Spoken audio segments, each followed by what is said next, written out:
Hello everyone, welcome to 10 Minutes Astrology, the most easy way to learn astrology. Well, since last year, we start our very first episode of 10 Minutes Astrology. Basically, it's just I suddenly have an idea, say, people watch a lot of video talking about astrology and share the knowledge of astrology. And me and Alejo, we are both professional astrologer and we are also teaching astrology. So I just thinking, why not we share a little bit some idea about the astrology we learn from the school and how we teach the astrology to share with everyone so that we can guide people who are interested in astrology and just get literally more have more clear idea what exactly astrologer looking in the chart. So hey Alejo. Yes, we're very excited. We're finishing this cycle of Oh, completion, like with the anniversary, like a whole round, yeah. because today we're going with the last planet that we need to do. So it's Yes. like we complete the circle on the anniversary. Yes, but indeed, when this episode podcast would be kind of we just because I just checked the detail. Our first episode was podcast on the 17th of January, and this episode will be on 18th of January. So we really complete a solar circle too for solar cycle. Yes. So it's So nice. It's nice to have this yeah, feeling. Yes. we talk about the element, we talk about the planet, sign, house, and then today we're going to finish the last planet we call it, but yeah, it's asteroid or centaur. Anyway, in the in the in the astrology, we just call it planet. So we talk Yeah. about Chiron. Chiron. Yes. Today we talk Yeah, about Chiron. Yes. yeah. It is very interesting because when I was a teenager, I never heard of Chiron. And then Mm. just one day when I read a magazine, it mentioned about Chiron, and they say your past life wounded or something. I was like, well, Mm. how fascinating! You talk about the past life wound.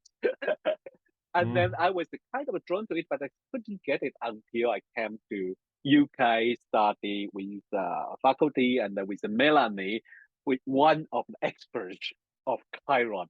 Then I Yes. finally have some idea about what Chiron about. So today, as usual, Alejo will go through the mythology, right? And Yes. I then love sharing stories. me too. And I will go through few the keywords, and then we will find a chart to talk about the Chiron. Okay. So Alejo is on you. Nice. Okay. So first of all, the first thing about Chiron, in mythology we have the centaurs, and the centaurs are creatures that are half horses and half humans, but they all come from a cloud. They all come from a cloud. They were born from a cloud. Now Chiron comes before them, and he has a different origin. He's really given birth to. So he's not coming from a cloud. So he's different from all of the other centaurs. And when his mother gives birth to him, she's disgusted because she sees this monstrous creature, which is half a horse, half a human. So she rejects him. So the first idea that we have in Chiron's mythology is the idea of being rejected because he's monstrous. Then he grows up. He grows up and he actually becomes a genius in what he does. Like he learns a lot of things. He learns um, he learns medicine. He learns how to use all of the herbs to cure. And because he's different from the rest of the centaurs, he befriends humanity. He befriends mortals. Like usually centaurs, in mythology, they are seen as kind of dark, rebel, primitive creatures. They're half animals. So there's this kind of this idea of the instincts trying to take over us. But Chiron is a different one. He develops his mind. He develops culture, and he is so good that all of the gods will give him their children so that he will raise them. So the other idea that we have, the first idea was that he's rejected because he's monstrous. Then we had the idea that he's different from the other centaurs. He actually lives isolated. He lives in a cave alone. And then we have the idea that he's the teacher of the heroes. So here we have Achilles, for instance. If you're watching this on the YouTube, here we have Achilles, and he's teaching Achilles how to play the lyre. But he will also teach a lot of other heroes. He will teach and he will raise them, and he will teach them how to differentiate good from evil. Now, as he grows up, something happens. There is this wedding in which all of the centaurs they suddenly go into the wedding and they make chaos in the wedding. They want to take everything upside down, and of course Chiron, who is also centaur, is in the middle of the whole situation. And by accident, Achilles will throw a poisonous arrow into him. Now, because Chiron is he's half mortal, half immortal. He's half god, half ungodly, undivine. I don't know how to say it. Half normal, half divine.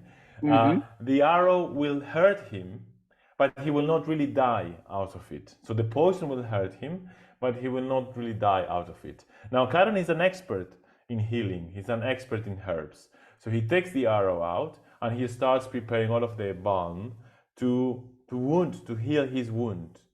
But for some reason, he cannot heal it. He cannot heal this wound. So he's in constant pain. And because he's in constant pain, he doesn't know what to do in order to get out of this pain. So in the end, he exchanges immortality with Prometheus. So he exchanges immortality with Prometheus. So he gives away the gift of immortality so that he can die and he can pass away and he can get over this pain. So the other thing that we have in Chiron is the idea of being wounded, right? These wounds that is so hard to heal, even though you are an expert in healing. But the story doesn't end here. So most people tell the story up to here, but I really like the ending because Zeus feels moved by Chiron's death because he was the one who raised all of the heroes.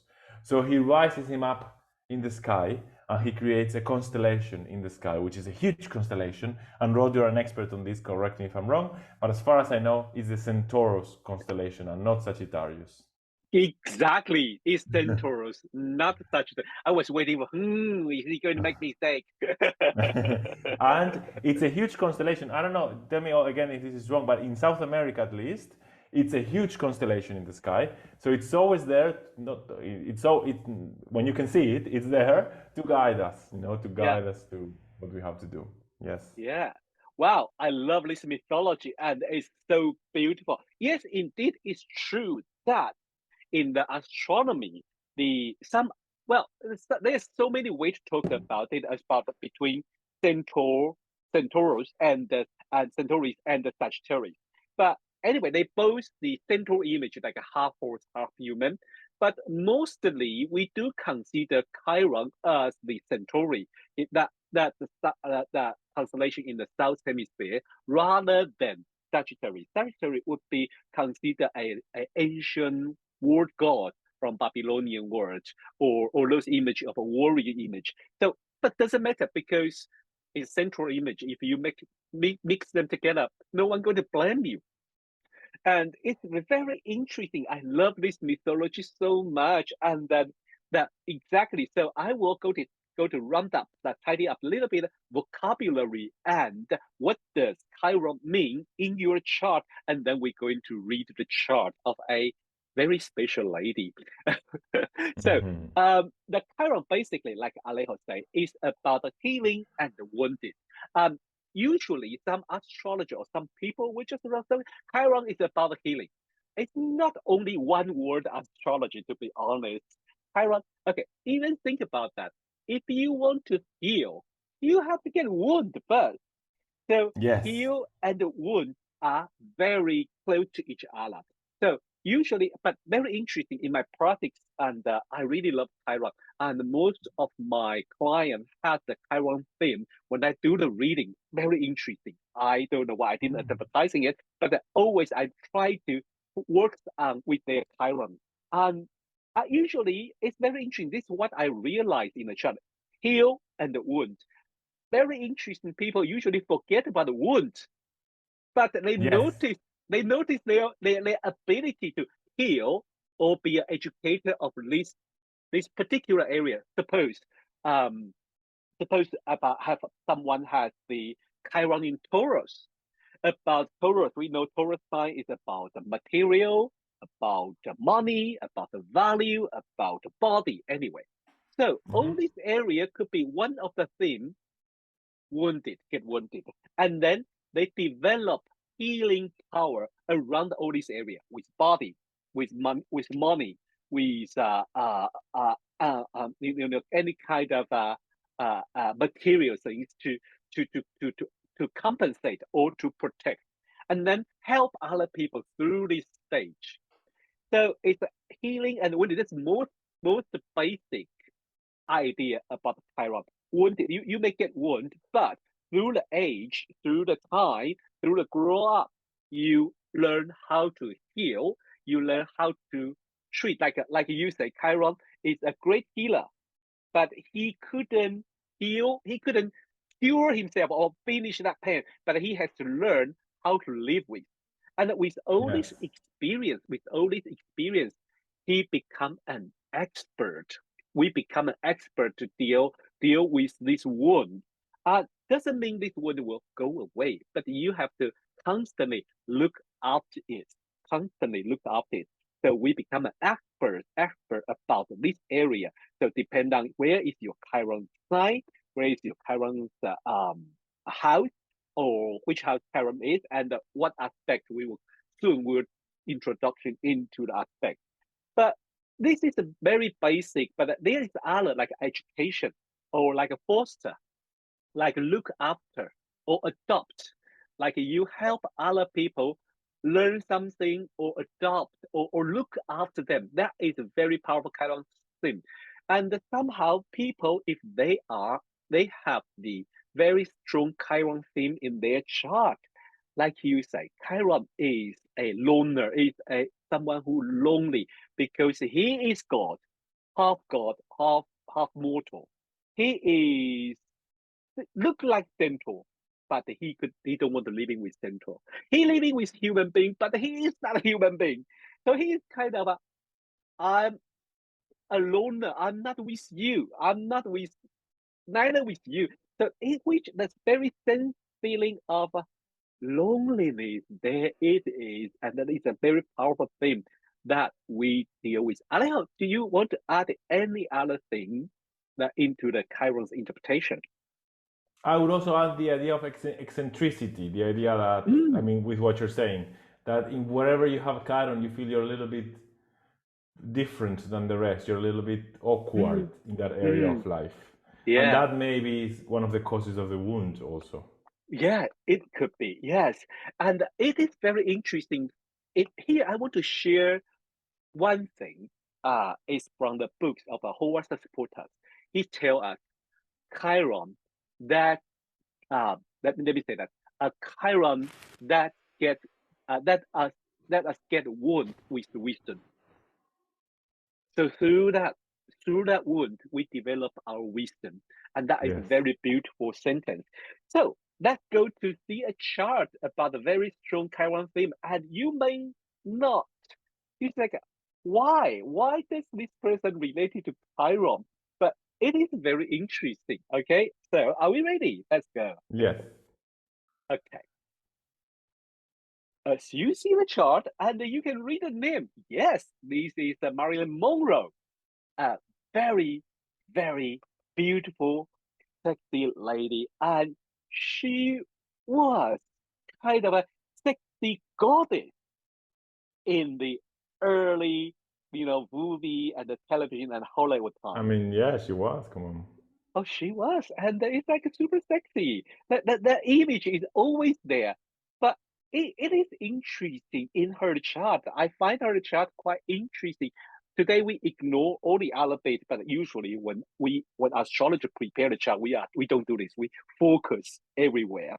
But today let's focus on this Chiron because this Chiron is very close to mid heaven, very close to the mid heaven. So the first thing, as I already say, when Chiron in Taurus, there is part of maybe either money, the experience with money, the experience with body, the experience with material world are kind of wounded, and then they have to learn how to, heal it or how to live with it, and eventually become an expert. And somehow, if they don't become expert, or even they become expert, they're still a too extreme. That's another theme in Melanie Reinhardt's Chiron, the Wounded Healer book.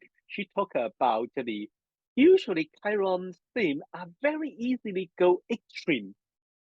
You either Yes. take care of it, or you either totally just let go.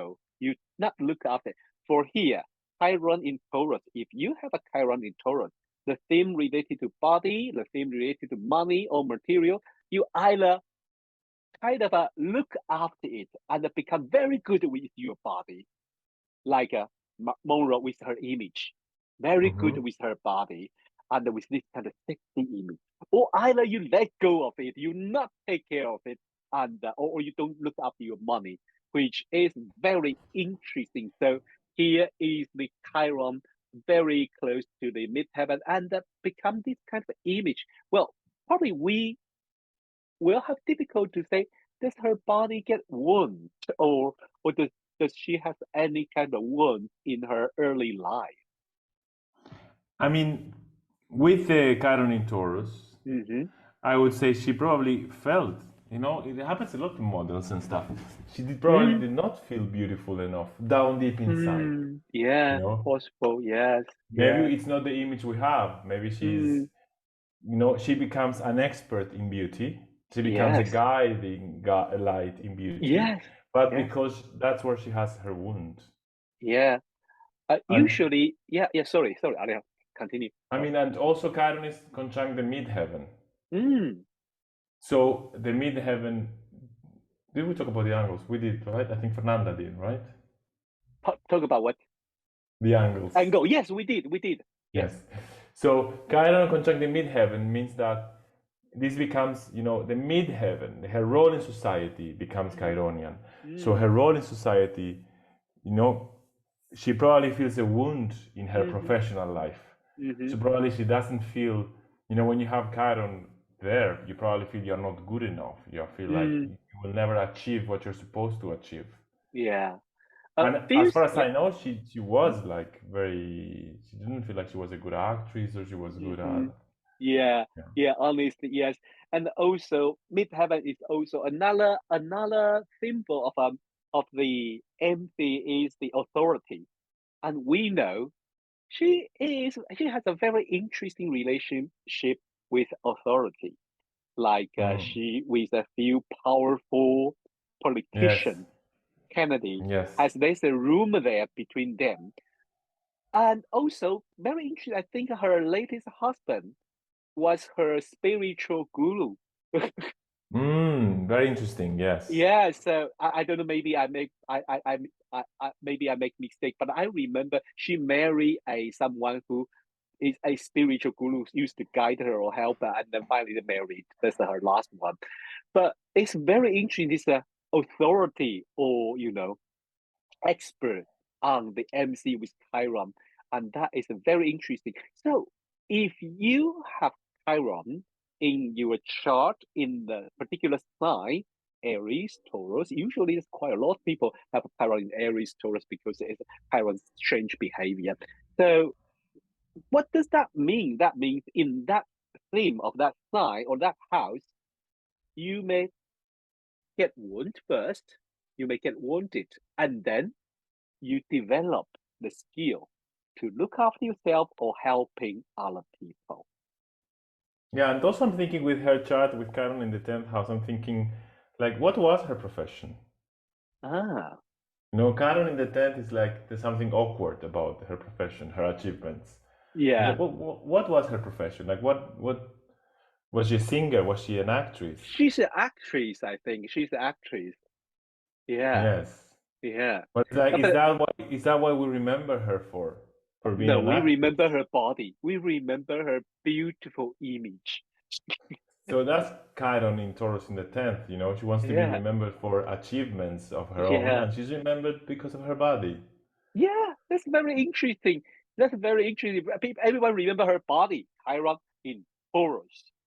And this Yeah. is kind of a little bit over because even how many years after she left us, but people still think about the Monroe. Okay, her sexy body, and that's it. That is a very powerful Chiron when the planet on the angle. Never ignore it. That is pretty interesting. Yeah, very interesting.